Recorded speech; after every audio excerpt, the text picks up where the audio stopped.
말씀 봉독하도록 하겠습니다. 화이스진저 의식하는 서기관들과 바리새인들이여, 너희가 박하와 회향과 근체의 11조를 들이되 율법에 더 중요한 바 이와 신은 버렸도다. 그러나 이것도 행하고 저것도 버리지 말아야 할지니라. 소경쟁 인도제여, 하루살이는 걸어내고 약대는 삼키는도다. 아멘. 마태복음 강해 134회차입니다. 오늘은 마태복음 23장 23절로 24절의 말씀을 가지고 11조라는 제목으로 함께 나누기를 원합니다. 부제목은 여전히 화이슬진저입니다. 각종 집회나 부흥회의 단골 손님이 무엇인가 하면 11조의 성공 사례들입니다. 그죠? 한국도 그렇고 미국도 그런 것 같아요. 자주 등장하는 인물이 미국의 유명한 사업가였던 록펠러의 이야기입니다. 록펠러는 11조를 계산하기 위해서 회계팀을 따로 만들었다고 하죠. 단 한 1페니조차도 놓치지 않고 11조를 드렸다고 합니다. 그래서 복을 많이 받았다고 하죠. 교회마다 록펠러 가정 만들기라는 프로젝트들을 하기도 하고 그랬었는데요. 제가 한번 읽어보겠습니다. 첫 번째는 이런 겁니다. 11조는 하나님의 것이므로 먼저 구별한 후 나머지를 사용합니다. 두 번째, 교회에 가면 맨 앞자리에 가서 예배드립니다. 세 번째, 교회 일에 순종하고 목사님의 마음을 아프시게 하지 않습니다. 이게 록펠러 가정 만들기 프로젝트의 내용입니다. 맨 앞자리는 다 비어져 있다. 맨 앞자리에 와야 되고 목사님 마음을 아프시게 하지 말고 11조는 하나님의 것이므로 구별해서 드려야 됩니다. 이렇게 하면 하늘의 복을 받는다고 이야기를 합니다. 강단에서 선포되어지는 11조의 말씀, 이거보다 더 심한 경우도 있는데요. 제가 기사를 난 것들을 한번 읽어보겠습니다. 조영기 목사님이 이런 말씀을 하셨는데요. 누가 더 하나님을 사랑하는가는 누가 더 헌금을 많이 했는가를 비교해보면 안다. 옥합 깨뜨려서 기름 부은 여인의 이야기가 있다. 그죠? 주님 뭐라고 말씀하셨냐면 더 많이 용서받은 자가 더 많이 사랑한다라고 말씀을 하셨는데 그 말씀을 곡해해서 더 많이 헌금을 낸, 더 많은 기름을 붓는 자가 예수님을 더 많이 사랑하는 것이다. 이렇게 해석을 한 거죠. 홍재철 목사님이 이렇게 말씀하셨습니다. 재물로 하나님의 관심을 끌면 자식들이 잘 된다. 김홍도 목사님은 절정을 이루시는데요. 11조 안 하면 암에 걸린다. 11조를 안 하면 암에 걸린다고 합니다. 11조들 다 하고 계시나요? 11조 다 하고 계십니까? 태양이 11조 하고 있니? 11조 안 하면 암에 걸리고요. 11조를 안 하면 자식들이 잘 안 되고요. 이런 질문을 받으면 11조 잘하고 계십니까? 라는 이런 질문을 받으면 나타나는 두 가지 반응이 있는데요. 하나는요, 죄책감입니다. 나에게 무슨 일이 일어나면 어떡하지? 내가 이번에 11조 제대로 못했는데 작게 볼 때는 다 11조 하죠. 돈이 좀 많아지면 11조 하기가 힘듭니다. 작게 버릴 때는 되게 괜찮은데 돈이 많아지면 11조 하기가 어려운 거예요. 이 11조 안 했는데 나에게 무슨 일이 일어나면 어떡하지?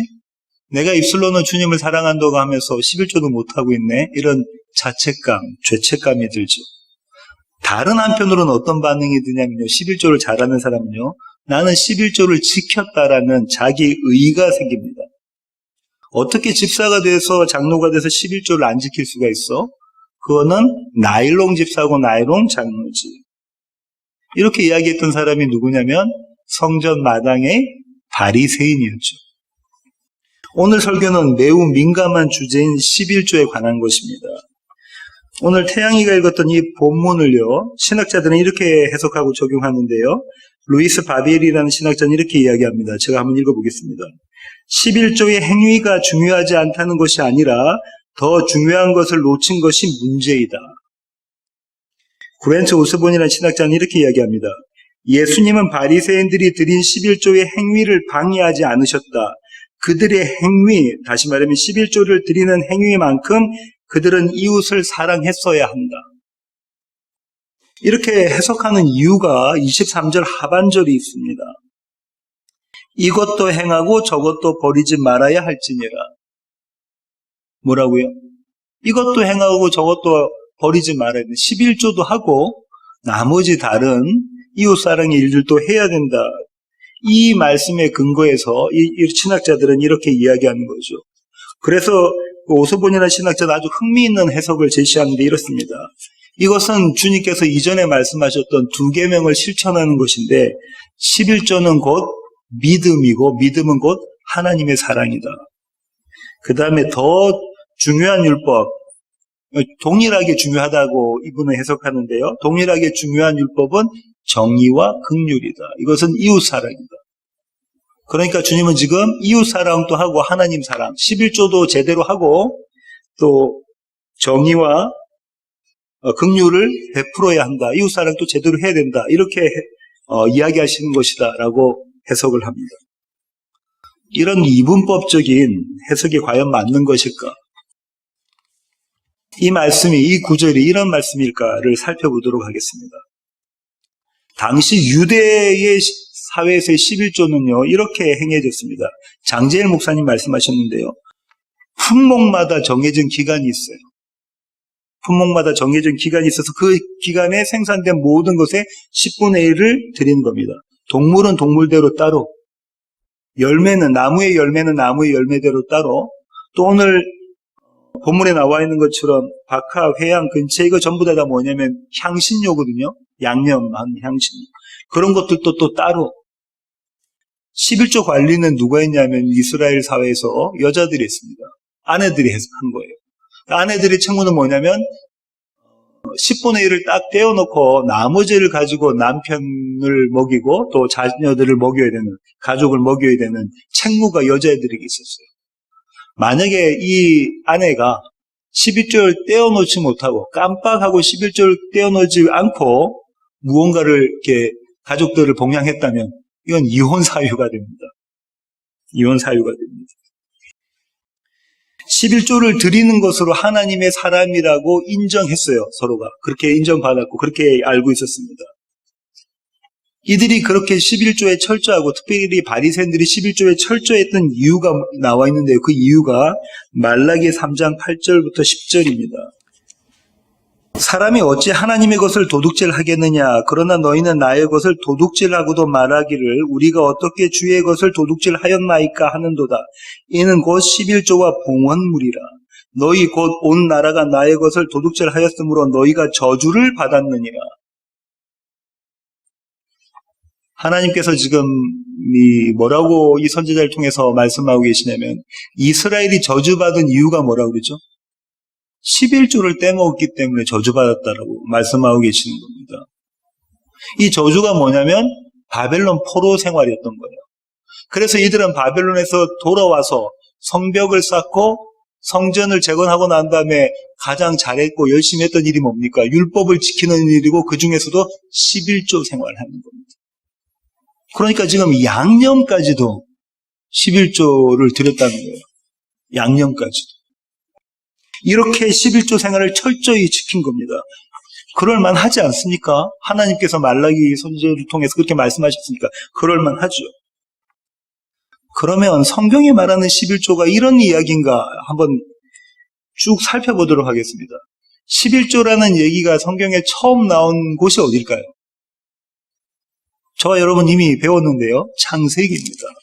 창세기 14장 20절 가시겠습니다. 창세기 14장 20절입니다. 너희 대적을 내 손에 붙이신 지극히 높으신 하나님을 찬송할지로다 하매 아브라함이 그 얻은 것에서 10분의 1을 멜기세덱에게 주었더라. 누가 누구에게요? 아브라함이 멜기세덱에게 무엇을 줘요? 11조를 드렸더라. 이것이 성경에서 가장 처음 나온 11조입니다. 어떤 배경이냐면요. 14장 1절 한번 보실까요? 1절부터 4절 한번 보시겠습니다. 당시에 시날왕 아무라벨과 엘라살왕 아리옥과 엘람왕 그돌라오멜과 고임왕 디달이 소돔왕 베라와 고모라왕 비르사와 아드마왕 시납과 스보임왕 세메벨과 벨라 곧 소알왕과 싸우니라. 이들이 다 시딤 골짜기 곧 지금의 여매에 모였다가 이들이 12년 동안 그돌라오멜을 섬기다가 제13년에 배반한지라. 전쟁이 일어납니다. 그죠? 원래 소돔과 고모라 이 지역에 있는 조그만 나라들의 왕들이 이 왕을 섬겼다고 해요. 어떤 왕을요? 그돌라오멜이라는 왕을 섬겼는데 배신을 합니다. 12년 동안 섬겼다가 13년째 배신을 하죠. 그러니까 이 왕이 옆에 주위에 있는 동료 왕들 4개국 연합국이 여기를 쳐들어와요. 그렇게 해서 초토화시켜버립니다. 그래서 소돔과 고모라에 있는 모든 것들을 다 재산과 그 사람들을 다 끌고 가요. 누가 끌려갔을까요? 아브라함의 조카 롯이 그 자리에 끌려갑니다. 11절 보시겠습니다. 내 왕이 소돔과 고모라의 모든 재물과 양식을 빼앗아가고 소돔에 거주하는 아브라함의 조카 롯도 사로잡고 그 재물까지 노략하여 갔더라. 14절 아브라함이 그의 조카가 사로잡혔음을 듣고 집에서 길리고 훈련된 자 318명을 거느리고 단까지 쫓아가서 그와 그의 가신들이 나뉘어 밤에 그들을 쳐부수고 다메섹 왼편 호바까지 쫓아가 모든 빼앗겼던 재물과 자기의 조카 롯과 그의 재물과 또 부녀와 친척을 다 찾아왔더라. 기가 막힌 사건이 이 세상에서는 도저히 불가능한 사건이 여기서 펼쳐집니다. 아브라함이 자기 집에서 길렀던 사병이죠, 사병. 정규 훈련받은 사람들이 아니에요. 군인들이 아니에요. 자기 집에서 길렀던 훈련됐던 사병 318명을 데리고 단까지 쫓아가서 이 4개국 연합국을 물리치고 그 다음에 자기 조카 롯과 그 모든 재산들을 다시 다 가지고 돌아오고 있습니다. 도대체가 일어날 수 없는 불가능한 일이잖아요. 어떤 아브라함이냐면 겁쟁이 아브라함인데, 그죠? 불가능한 일입니다. 그리고 돌아오는 길에 이제 이 사건이 나타난 건데요. 17절 한번 보시겠습니다. 아브라함이 그돌라오멜과 그와 함께한 왕들을 쳐부수고 돌아올 때에 소돔 왕이 사회 골짜기 곧 왕의 골짜기로 나와 그를 영접하였고 살렘 왕 멜기세덱이 떡과 포도주를 가지고 나왔으니 그는 지극히 높으신 하나님의 제사장이었더라. 그가 아브라함에게 축복하여 이르되 천재의 주제이시오 지극히 높으신 하나님이여 아브라함에게 복을 주옵소서. 너희 대적을 내 손에 붙이신 지극히 높으신 하나님을 찬송할지로다 하매 아브라함이 그 얻은 것에서 10분의 1을 멜기세덱에게 주었더라. 아브라함이 자기가 전투에서 승리하고 돌아오면서 그 승리의 이유가 무엇인지를 알았을까요? 가긴 갔어요. 가긴 갔는데 어떻게 보면 떠밀려 간 거죠. 가서 자기 조카를 데리고 모든 재산을 다 가지고 돌아오는 이 길에 멜기세덱, 살렘왕 멜기세덱이 나타나서 떡과 포도주를 아브라함에게 주고 그 다음에 아브라함을 축복하는 장면입니다. 아브라함을 축복할 때 아브라함이 어떻게 하냐면 11조를 드리는 장면이라고요. 무엇을 이야기하고 있느냐면 멜기세덱이 아브라함에게 11조의 의미를 가르쳐주고 있는 거잖아요. 11조의 의미가 뭡니까? 나로서는 승리할 수 없는 전투에서 그 전쟁에서 승리하게 하신 분이 구원하게 하신 분이 누구시다? 여호와 하나님이시다를 노래하고 찬송하는 게 11조라는 거예요. 그거를 지금 멜기세덱이 가르쳐주고 있습니다. 아브라함에게. 신약의 히브리서 기자가 이 구절을 가지고 와서 해석하고 있는데요. 히브리서 6장 20절부터 7장 10절입니다. 그리로 앞서가신 예수께서 멜기세덱의 반차를 따라 영원히 대제사장이 되어 우리를 위하여 들어가셨느니라. 이 멜기세덱은 살렘 왕이요 지극히 높으신 하나님의 제사장이라. 여러 왕을 쳐서 죽이고 돌아오는 아브라함을 만나 복을 빈 자라. 아브라함이 모든 것의 10분의 1을 그에게 나누어 주니라. 그 이름을 해석하면, 멜기세덱의 이름을 해석하면 먼저는 의의 왕이요 세덱이 ጼ덱이라는 게 의거든요. 그 다음은 살렘 왕이니 곧 평강의 왕이요 아버지도 없고 어머니도 없고 족보도 없고 시작한 날도 없고 생명의 끝도 없어 하나님의 아들과 닮아서 항상 제사장으로 있느니라. 누구의 모형이라는 거죠? 예수 그리스도의 모형이다 이렇게 이야기하고 있습니다. 이 사람이 얼마나 높은가를 생각해보라. 조상 아브라함도 노략물 중 10분의 1을 그에게 주었느니라. 레위의 아들들 가운데 제사장의 직분을 받은 자들은 율법을 따라 아브라함의 허리에서 난 자로도 자기 형제인 백성에게 10분의 1을 취하라는 명령을 받았으나 레위 족보에 들지 아니한 멜기세덱은 아브라함에게서 10분의 1을 취하고 약속을 받은 그를 위하여 복을 빌었나니 논란의 여지 없이 낮은 자가 높은 자에게서 축복을 받느니라. 또 여기는 죽을 자들이 10분의 1을 받으나 저기는 산다고 증거를 얻은 자가 받았느니라.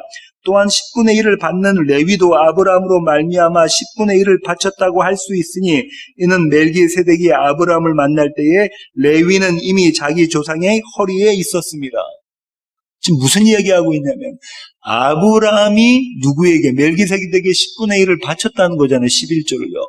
모든 이스라엘은 아브라함의 허리춤에 있었기 때문에 멜기세덱, 예수님의 모형된 멜기세덱에 11조를 바쳤다는 거예요. 누가 누구에게 바칩니까?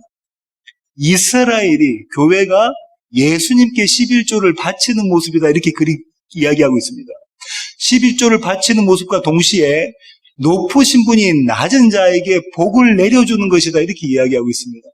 그렇죠? 그렇게 이야기하고 있습니다. 아브라함에게 주어진 복이 뭡니까? 이 히브리서 기자가 이야기하고 있고 창세기에 멜기세덱이 아브라함에게 축복한다고 했잖아요. 그 복이 뭡니까? 하나님이 약속하셨던 그 복이 뭐죠? 씨와 땅의 복. 내가 너에게 땅 주겠고 그 땅에 뿌리를 씨를 주서 너로 하여금 열매 맺게 하겠다. 이것이 복입니다. 그죠? 창세기에 나와 있는 복입니다. 그러면 11조는요, 어떤 거냐면요, 하나님께로부터 복받은 자가 이미 승리한 전쟁에 감사해서 드리는 것이 11조입니다. 하나님께서 이루신 구원에 감사해서 드리는 것이 11조라고요. 이렇게 창세기에서 11조가 나오고 그 다음에 레위기에서 이 11조가 이어집니다. 레위기 27장 26절부터 33절입니다. 오직 가축 중에 처음 난 것은 여호와께 드릴 첫 것이라. 소나 양은 여호와의 것이니 누구든지 그것으로는 성별하여 드리지 못할 것이며 만일 부정한 짐승이면 내가 정한 것 값에 그 5분의 1을 더하여 물을 것이요 만일 무르지 아니하려면 내가 정한 값대로 팔지니라. 어떤 사람이 자기 소유 중에서 오직 여호와께 온전히 바친 모든 것은 사람이든지 가축이든지 기업에 바치든지 팔지도 못하고 무르지도 못하나니 바친 것은 다 여호와께 지극히 거룩함이며 온전히 바쳐진 그 사람은 다시 무르지 못하나니 반드시 죽일지니라. 그리고 그 땅의 10분의 1 곧 그 땅의 곡식이나 나무의 열매는 그 10분의 1은 여호와의 것이니 여호와의 성물이라. 또 만일 어떤 사람이 그의 11조를 물으려면 그것에 5분의 1을 더할 것이요 모든 소나 양의 11조는 목자의 지팡이 아래로 통과하는 것에 10번째 것마다 여호와의 성물이 되리라. 그 우열을 가리거나 바꾸거나 하지 말라. 바꾸면 둘 다 거룩하리니 무르지 못하리라. 여기가 11조의 규례가 나오는 장면입니다. 뭐라고 이야기하고 있냐면요. 모든 것을 다 11조로 바쳐라. 하나님께 바치라고 이야기하고 계시죠. 심지어 양이나 이런 것들은 어떻게 하라고 하죠? 소나 양일 때는. 목자가 소나 양이나 기르고 있는데 지팡이로 한 마리, 두 마리, 세 마리, 네 마리 지나가고 난 다음에 10번째가 되는 게 여호와의 성물 11조로 바치라는 거예요. 그게 좋든 싫어하든 아니면 싫어하지 못하는 건 하나님 거라는 거죠. 이렇게 11조를 드리라고 하는데요. 이 내용을 잘 살펴보면요. 26절 보십시오. 11조의 의미가 뭡니까? 26절 한번 보세요. 11조의 의미가 뭐죠? 오직 가축 중 어떤 것? 처음 난 것. 처음 난 것이 11조라는 거예요. 장자가 11조입니다. 이 처음 난 것이 소중한가요? 자녀를 낳아보신 분은 압니다. 첫 자녀가 너무나 소중하죠. 둘째는 어떻게 죠? 셋째나 막내는 커가면서 사랑받는다는데 첫 자녀는 태어날 때부터 소중합니다. 처음 난 것이 이렇게 소중한 거예요. 이게 11조라는 거예요. 두 번째는요. 이것은 여호와께 바쳐진 것이라고 합니다. 구별된 것이죠. 여호와의 것이라는 거예요. 이것이 11조입니다. 그럼 이 11조가 누구를 상징할까요? 가장 소중하며 여호와 하나님께 바쳐진 것이 되고, 그것은 곧 여호와의 것, 구별된 것, 거룩한 것. 누구를 말씀하시나요? 예, 예수님을 말씀하십니다. 고린도전서 15장 20절 보실까요? 고린도전서 15장 20절. 그러나 이제 그리스도께서 죽은 자 가운데서 다시 살아나사 잠자는 자들의 첫 열매가 되셨도다. 첫 열매, 이게 11조거든요. 첫 열매가 되셨도다. 누가요? 예수님이 그러셨다고 바울이 이야기하죠. 그러니까 11조는 누구라고요? 예수 그리스도. 그런데요, 바울은 또 이렇게 이야기합니다. 동시에 이 11조는 이스라엘이다, 교회다, 이렇게 이야기하고 있어요. 로마서 8장 23절 가보실까요? 로마서 8장 23절입니다. 그뿐 아니라 또한 우리 곧 성령의 처음 익은 열매를 받은 우리까지도 속으로 탄식하여 양자 될 것, 곧 우리 몸의 속량을 기다리느니라. 바울이 자신과 교회를 뭐라고 지금 표현하고 있냐면요, 성령의 처음 익은 열매를 받은 자들, 11조를 받은 자들, 이 성령의 처음 익은 열매가 예수 그리스도의 영을 받은 자들, 11조 대신 그분을 갖고 있는 자들, 그분과 함께 있는 자들, 그들이 곧 11조다, 이렇게 바울이 이야기하고 있습니다. 11조 안에는 이 내용이 같이 들어가 있는 것이죠. 그 다음에 구약에 나와 있는 11조의 얘기가 민수기에 있습니다. 민수기 3장 12절부터 13절입니다. 보라, 내가 이스라엘 자손 중에서 레위인을 택하여 이스라엘 자손 중에 태를 열어 태어난 모든 자를 대신하게 하였은즉 레위인은 내 것이라. 처음 태어난 자는 다 내 것임은 내가 애굽 땅에서 그 처음 태어난 자를 다 죽이던 날에 이스라엘의 처음 태어난 자는 사람이나 짐승을 다 거룩하게 구별하였음이니 그들은 내 것이 될 것임이니라. 나는 여호와이니라. 지금 뭐라고 이야기하고 계시냐면, 주님 하나님께서, 여호와 하나님께서 뭐라고 말씀하시냐면, 레위인은 내 것이다라고 말씀하고 계시잖아요. 근데 이 레위인이 어떤 의미라는 거예요?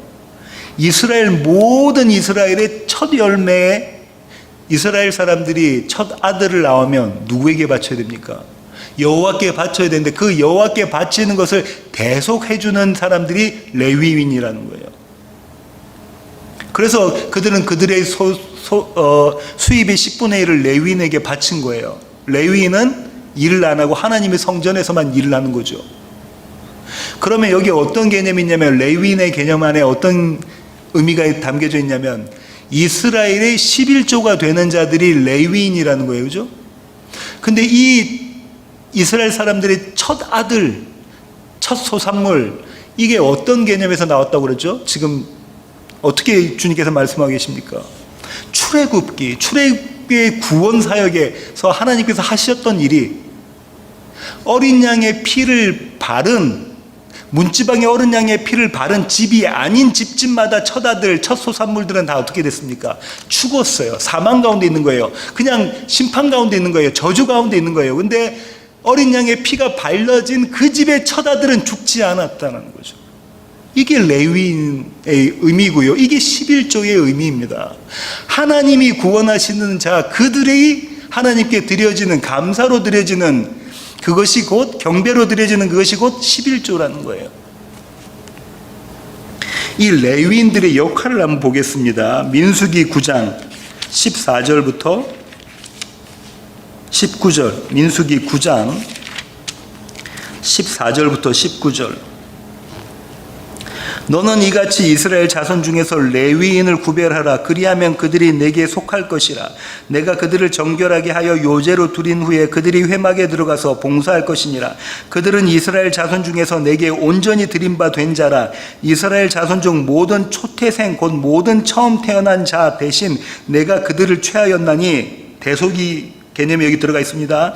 이스라엘 자손 중에 처음 태어난 것은 사람이든지 짐승이든지 다 내게 속하였으면 내가 애굽 땅에서 모든 처음 태어난 자를 치던 날에 그들을 내게 구별하였습니다. 이러므로 내가 이스라엘 자손 중 모든 처음 태어난 자 대신 레위인을 취하였느니라. 내가 이스라엘 자손 중에서 레위인을 취하여 그들을 아론과 그의 아들들에게 주어 그들로 회막에서 이스라엘 자손들을 대신하여 봉사하게 하며 또 이스라엘 자손을 위하여 속죄하게 하였나니 이는 이스라엘 자손이 성소에 가까이 갈 때에 그들 중앙에 재앙이 없게 하려 하였음이니라. 조금 전에 말씀드렸던 출애굽 사건의 의미를 여기 담고 있다고 지금 이야기하고 계시고요. 하나님께서 이 레위인의 역할이 뭐라고 하죠? 어디서 일하는 자들입니까? 성소에서 일하는 자들, 성전에서 일하는 자들이 레위인이다 이렇게 이야기하고 있습니다. 그죠?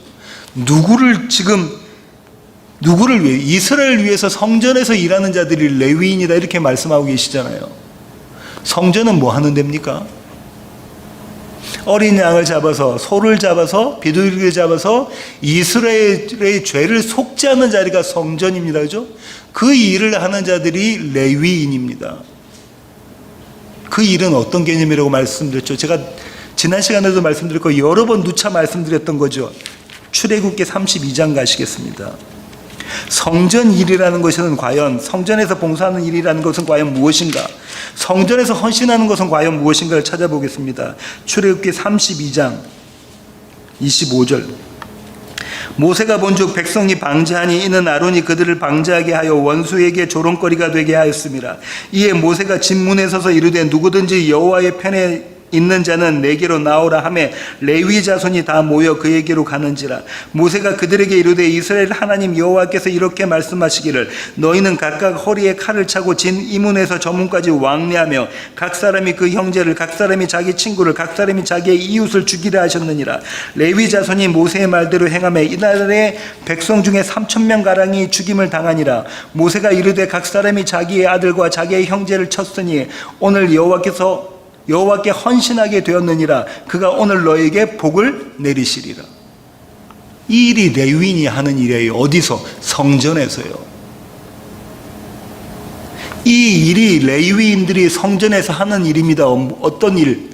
자기의 형제, 자기의 부모, 자기의 이웃, 다시 말하면 자기 자신을 죽이는 일, 이 일을 레위인이 하는 일이에요. 이렇게 하니까 여호와 하나님께서 헌신하였다, 잘 섬겼다, 잘 봉사하였다, 그렇게 말씀하시고 그들에게 복을 주셨다라고 말씀하고 계신 겁니다.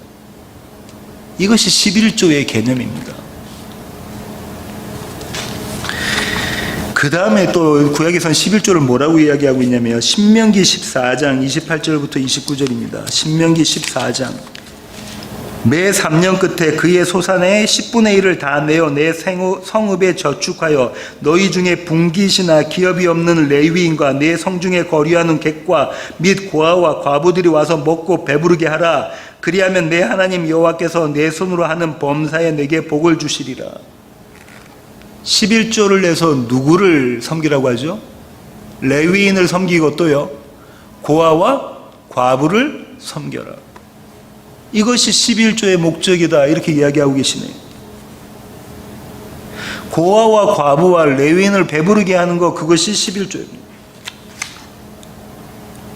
이웃사랑, 하나님 사랑 이런 거 따로 있는 것이 아니고요, 이게 11조야, 이게 하나님 사랑이고 이것이 이웃사랑이야 라고 말씀하고 계신 거죠. 그래서 성경에서 계속해서 구약의 선지서에서 나온 게 뭐죠? 너희가 11조는 잘 드리지만, 11조는 다 챙기지만 무엇 안 한다? 고아와 과부를 섬기는 것은 하지 않는다. 다시 오늘 마태복음 본문으로 오시겠습니다. 마태복음 23장입니다. 마태복음 23장 23절 제가 한번 읽어보겠습니다. 화 있을진저 외식하는 서기관들과 바리새인들이여, 너희가 박하와 회향과 근처의 11조는 들이되 율법에 더 중요한 바 정의와 긍휼과 믿음은 버렸도다. 그러나 이것도 행하고 저것도 버리지 말아야 할지니라. 맹윤된 인도자여, 하루살이는 걸러내고 낙타는 삼키는도다. 이것도 행하고 저것도 버리지 말아야 할지니라. 11조도 하고 이웃사랑도 해라. 아까 신학자들이, 대부분의 신학자들이 해석하는 그런 말씀인가? 이것이 뭔가요? 이것도 행하고, 왜 이것은 뭡니까? 정의와 긍휼과 믿음을 행하라는 거죠. 저것도 버리지 말라는, 저것은 뭐죠? 11조도 버리지 말라는 겁니다. 그죠? 그러면 정의가 뭔가 한번 살펴보겠습니다. 시편 9편 8절입니다. 시편. 공의로 세계를 심판하시며, 이 정의가 공의라는 건데요. 공의는 뭐와 연결되어져 있냐면요. 심판과 연결되어져 있습니다. 그죠? 공의는 심판과 연결되어 있다는 것은 죄를 지면 벌을 줘야 되고 잘했으면 상을 줘야 되는 거죠. 이게 공의입니다. 제대로 된 심판인 거죠. 공의는 심판과 연결되어져 있는 게 공의입니다. 시편 89편 14절 보실까요? 의와 공의가 주의 보좌의 기초라 인자함과 진실함이 주 앞에 있나이다. 주의 보좌의 기초가 뭐라고 하냐면 의와 공의, 이 공의가 심판입니다. 앞선 구절에서의 시편 9절에서의 심판하고 똑같은 단어예요. 그러니까 뭐냐면 지금 의는 곧 공의가 이루어지는 건 곧 심판이다. 이게 주의 보좌라고 하고요. 그 다음에는 인자함과 진실함, 사랑, 용서, 은혜, 긍휼. 이것이 지금 뭐라고 합니까? 주 앞에 있다. 다시 말하면 하늘나라는 어떤 곳이라는 거예요? 공의가 실현되어지고 사랑이 베풀어지는 것이 하늘나라다. 이렇게 시편 기자가 이야기하고 있습니다. 이거를요, 미가 선지자는 믿음의 경배로 이야기하고 있는데요. 미가서 6장 6절부터 8절 보실까요? 내가 무엇을 가지고 여호와 앞에 나아가며 높으신 하나님을 경배할까? 지금 미가 선지자가 뭐라고 이야기냐면 예배를 내가 어떻게 드려야 할까? 예배라는 게 도대체 뭘까? 내가 무엇을 가지고 하나님께 나아가서 하나님을 경배해야 될까? 내가 번제물로 1년 된 송아지를 가지고 그 앞에 나아갈까? 여호와께서 천천의 순양이나 만만의 강물 같은 기름을 기뻐하실까? 내 허물을 위하여 내 맏아들을 내 영혼의 죄로 말미암아 내 몸의 열매를 드릴까? 다 뭐라고 하는 거죠? 여호와께서 그것을 받아주실까? 이게 예배일까? 이렇게 반문하는 거죠. 8절 사람아 주께서 선한 것이 무엇임을 내게 보이셨나니 이미 너에게 보여주셨지 않니? 여호와께서 내게 구하시는 것은 오직 정의를 행하며 인자를 사랑하며 겸손하게 내 하나님과 함께 행하는 것이 아니냐. 공의가 실현이 되어지고 하나님의 은혜, 긍휼이 베풀어지는 것, 그것이 예배야. 그러면서 뭐라고 했냐면 하나님과 함께 행하는 것, 그거 너로서는 할 수 없고 함께 하시는 그 하나님이 너 안에서 하시는 그것이다. 예배는 이것이야. 경배는 이것이야. 네가 무엇을 너의 것을 가지고 와서 하나님께 드리는 것이 아니라 심판하시는 하나님, 공의로우신 하나님, 또 은혜를 베푸시는 하나님, 사랑이신 하나님, 그 하나님이 너와 함께 하시는 것이 그것이 예배야. 그걸 깨달아 아는 것이 예배야. 그걸 깨달아 아는 자가 드리는 것이 그 헌물이 11조야. 정의와 긍휼과 믿음의 모습은 곧 11조라는 거예요. 11조 따로 정의, 긍휼, 믿음이 따로라는 게 아니라 이것은 동일한 것이다 라고 말씀하고 계십니다. 이것과 저것은 같은 것이야. 주님이 이렇게 말씀하시죠. 하루살이는 걸러내고 낙타는 삼겠는도다. 당시에는 거기는 하루살이가 많은데요. 하루살이와 낙타는 어떤 동물인가 한번 볼까요? 레위기 11장 4절 한번 보시겠습니다. 레위기 11장 4절. 레위기 11장 4절입니다. 새김질하는 것이나 굽이 갈라진 짐승 중에도 이거는 먹을 수 있는 것들이죠. 너희가 먹지 못할 것은 이러하니 낙타는 새김질은 하되 굽은 갈라지지 아니하였으므로 너희에게 부정하고. 낙타는 먹을 수 있다요, 없대요? 먹을 수 없다고 하십니다. 그죠? 부정하니까 먹을 수 없다고 하시죠. 20절 같은 11장 레위기 11장 20절부터 보시겠습니다. 날개가 있고 네 발로 기어다니는 곤충은 너희가 혐오할 것이로되 다만 날개가 있고 네 발로 기어다니는 모든 곤충 중에서 그 발이 뛰는 다리가 있어 땅에서 뛰는 것은 너희가 먹을지니. 뛰는 곤충은 먹어도 됩니다. 메뚜기도 먹어도 되고 배짱이도 먹어도 되고 귀뚜라미도 먹어도 되고 팥중이, 배짱이나 귀뚜라미 종류인데요. 그것도 먹어도 되는데, 근데 그냥 날아다니는 곤충은 먹으면 안 된다는 거죠. 날아다니는 곤충은 뭐 있습니까? 파리 이런 거, 그죠? 또 오늘 본문에 하루살이, 이건 먹으면 안 된다는 거예요. 그건 먹으면 어떻게 된다고 그러죠? 부정해져. 하루살이를 먹을 뿐만 아니라 그 죽은 것을 만져도 부정해져 이렇게 이야기하고 계십니다. 그러니까 이들이 어떻게 했냐면요, 포도주를 담글 때 거즈 같은 거 있잖아요. 1000배 이걸 대고 포도주를 붓습니다. 심지어는 어떻게 했냐면 예수님 당시에는 부정하게 안 하기 위해서 거즈를 휴대용으로 가지고 다녀요. 그래 어느 집에 가서 포도주를 내주면 거즈를 그 컵 위에다 대고 다시 붓습니다. 그 사이에 들어갔을 수 있으니까 붓고 그러고 마셔요. 왜? 부정하게 안 되기 위해서 그렇게 하는 거예요. 그런데 지금 뭐라고 예수님께서 말씀하시냐면 너희가 동일한 부정한 것인데 하루살이는 그렇게도 잘도 걸러내면서 낙타는 통째로 삼킨다 이렇게 말씀하고 계시는 겁니다. 하루살이가 지금 뭐라는 겁니까? 그들이 잘 걸러내는 게 뭐라는 거죠? 뭘 드리는 겁니까? 11조를 드리는 겁니다. 그죠? 뭐까지 11조를 드리는 거죠? 향신료, 조그만 그 향신료까지도 11조를 너희가 잘 드리면서 뭘 안 했다는 거예요? 공의가 또 사랑이, 그죠? 긍휼이 또 믿음이 없는 모습, 그건 뭐죠? 낙타는 그대로 삼키는 모습이라는 거예요. 너희는 정의와 긍휼과 믿음 없는 11조를 드렸구나. 너희가 드린 11조는 참 11조가 아니다라고 주님께서 말씀하고 계신 겁니다. 너희는 11조도 드리고 이것도 드려라가 아니라 너희가 드리는 11조는 11조가 아니야 라고 말씀하고 계시는 겁니다. 왜 그렇죠? 아까 말씀드린 것처럼 11조는 누구이기 때문에? 예수 그리스도이기 때문에 그분을 믿지 않는 것은 11조를 드리는 것이 아니다라는 겁니다. 11조는 또 누구이기 때문에? 이스라엘이잖아요. 교회잖아요. 예수 그리스도를 품은 그 예수 그리스도가 낫게 하신 그 교회가 드리는 것이 아니면, 그런 모습으로 드리는 것이 아니면 그것은 11조가 아니다라는 거죠. 예수님이 지금 이들에게 이렇게 질문하고 계시는 겁니다. 참 11조가 무엇인지 너희가 아니? 얘야, 네가 참 11조가 뭔 줄 알아? 그것은 하나님의 정의, 다시 말하면 하나님의 공의와 긍휼이 실현된 자리에서 드리는 거야. 하나님의 공의와 하나님의 긍휼이 실현된 그 자리에서 드리는 게 11조야. 믿음의 주인된 자리에서 드리는 것이 11조다. 그 자리가 어디입니까? 십자가입니다. 하나님의 공의와 하나님의 긍휼이 동시에 베풀어진 자리가 십자가고요. 믿음의 주인 되신 예수 그리스도가 달리신 자리가 십자가의 자리입니다. 그 자리가 11조를 드리는 자리라는 거예요. 이 11조가 너희로서는, 너희의 실력으로는, 너희의 지혜로는, 너희의 능력으로는 드릴 수가 있니 없니? 이렇게 물어보시는 겁니다.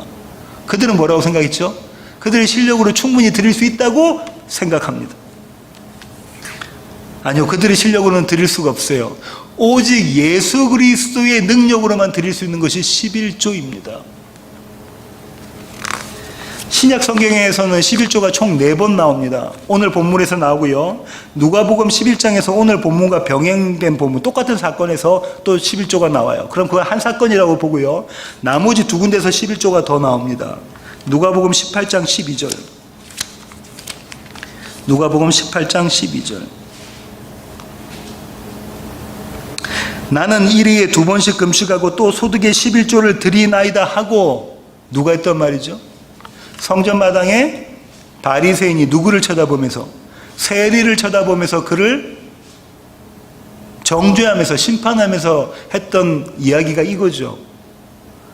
그가 드렸던 11조가 참 11조라고요? 아닙니다. 그는 예수 그리스도가 없는, 겸손이 없는 11조였기 때문에 11조가 아니라는 겁니다. 그죠? 한 군데 더 나온 데가 아까 히브리서 7장 우리가 바라봤던 거기에요.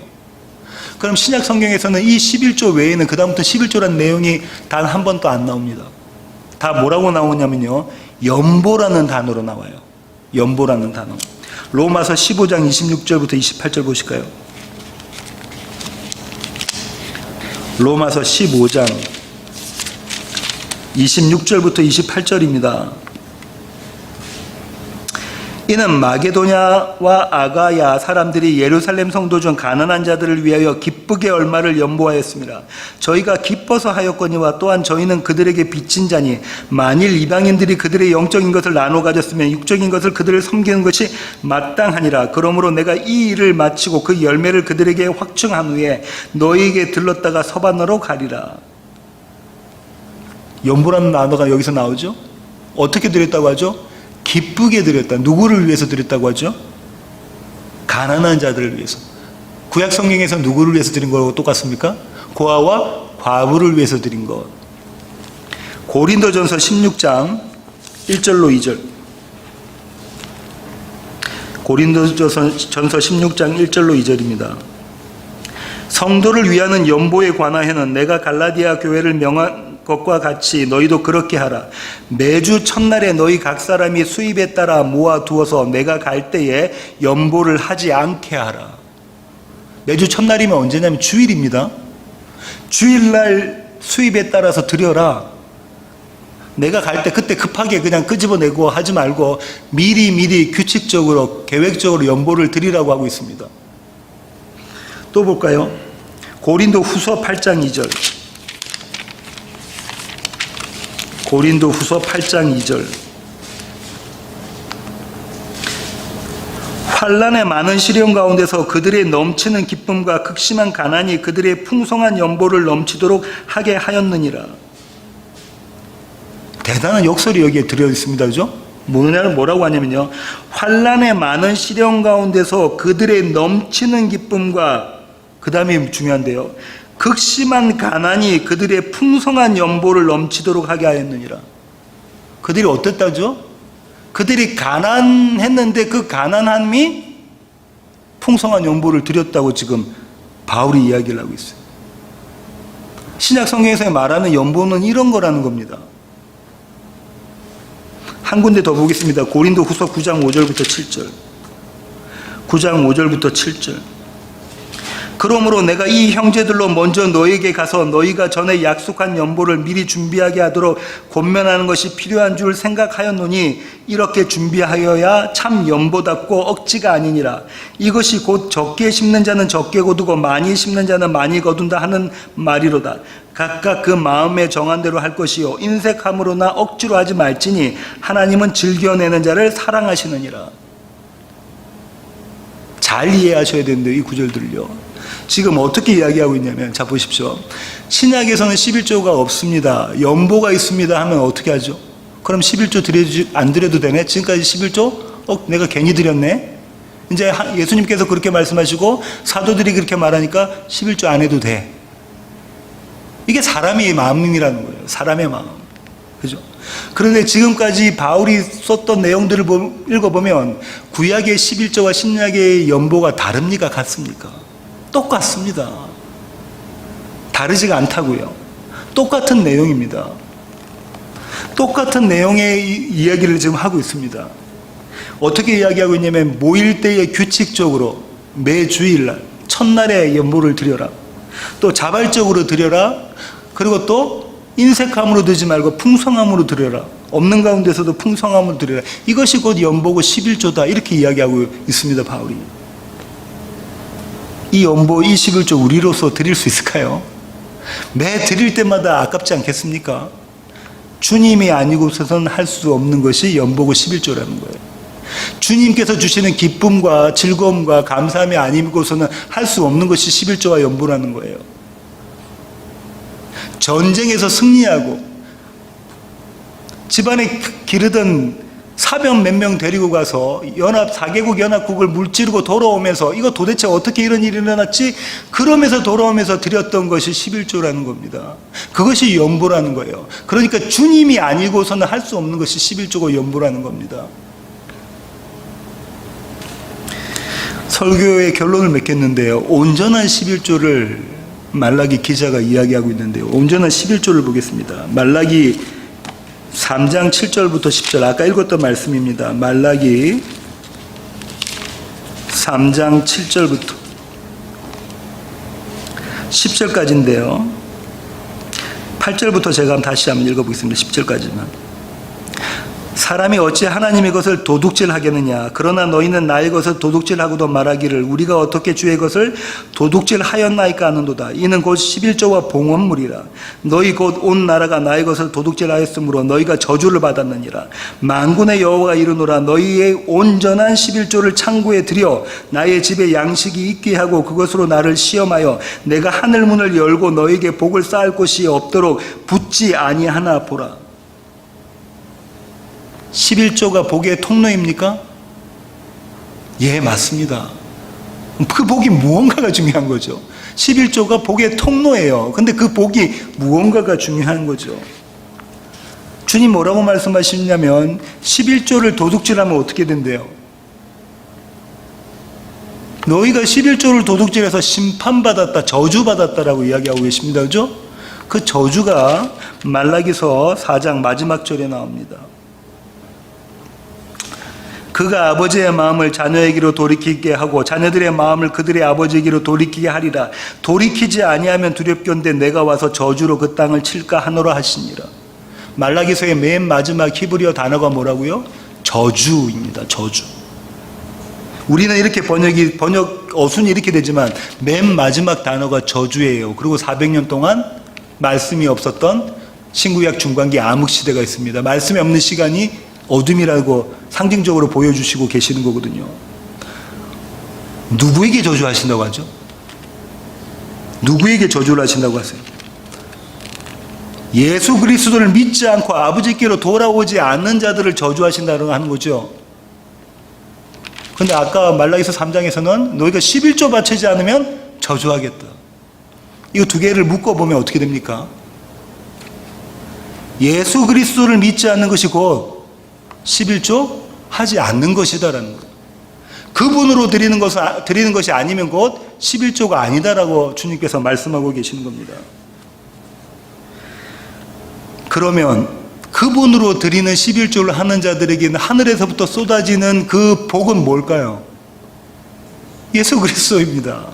예수 그리스도로 풍성한 것, 그분으로 가득 찬 것, 그거라는 거예요. 그분의 영으로 가득 찬 것, 그것이 복이라는 겁니다. 그것을 얼마나 하나님께서 기뻐하시냐면요. 말라기서 3장 4절 가보실까요? 말라기서 3장 4절. 그때에 하나님이 임하시는 그날에, 주님이 오시는 그날에, 그때에 유다와 예루살렘의 봉헌물이 옛날과 고대와 같이 나 여호와께 무엇이 되었다고? 기쁨이 되려니와. 언제요?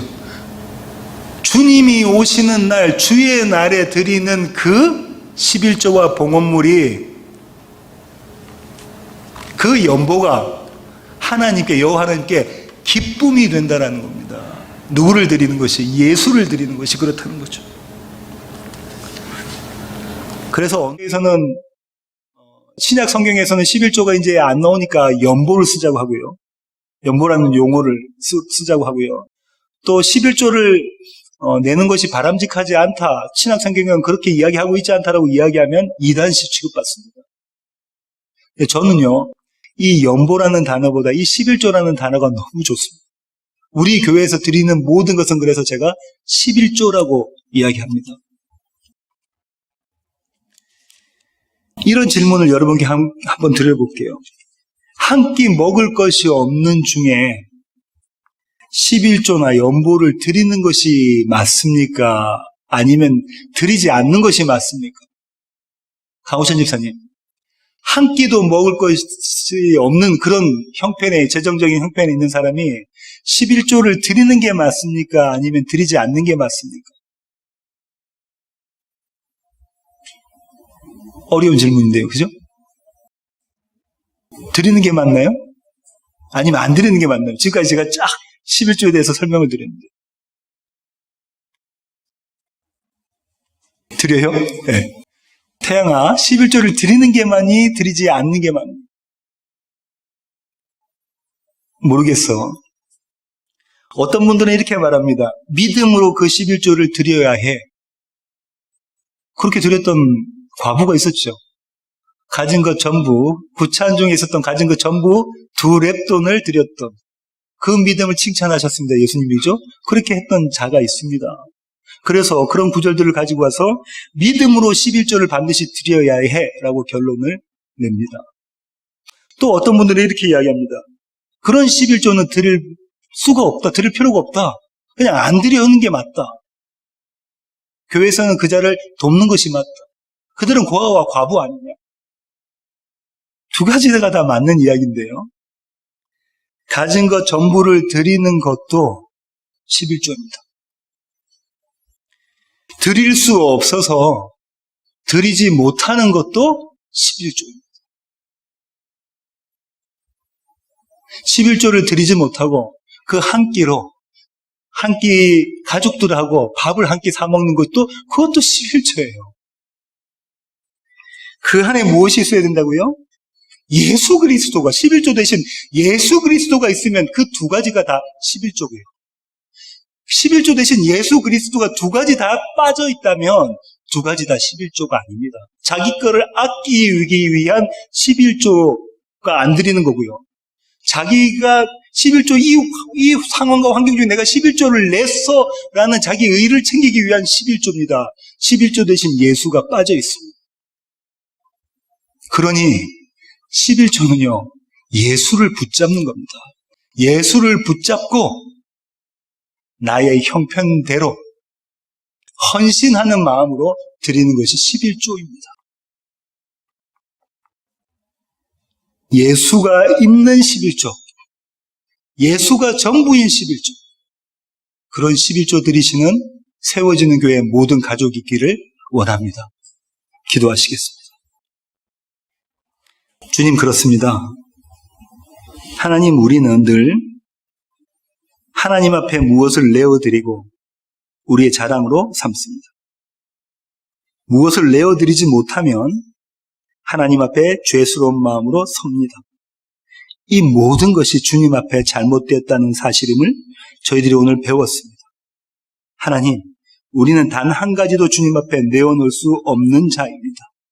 그러니 모든 것을 내어놓으신 11조 되신 그 주님을 붙잡는 것이, 그 주님과 함께하는 것이 참으로 저희가 드릴 수 있는 11조입니다. 이런 11조 드리는 세워지는 교회 모든 지체들 될 수 있도록 저희들을 붙잡아 주시옵소서. 이제는 우리 주 예수 그리스도의 놀라우신 구원의 은혜와 하늘 아버지의 크고 극진하신 사랑과 우리 안에 내주하셔서 첫 열매 되시는 예수 그리스도를 11조로 드리게 만드시는, 그래서 그 모습으로 우리가 11조가 되어지는, 그렇게 만들어 가시는 성령님의 충만하심이 이제 주님 앞에 머리 숙인 세워지는 교회 모든 지체들 머리 위에 이제로부터 영원토록 함께 하시기를 예수 그리스도의 귀하신 이름으로 간절히 축원하옵나이다. 아멘.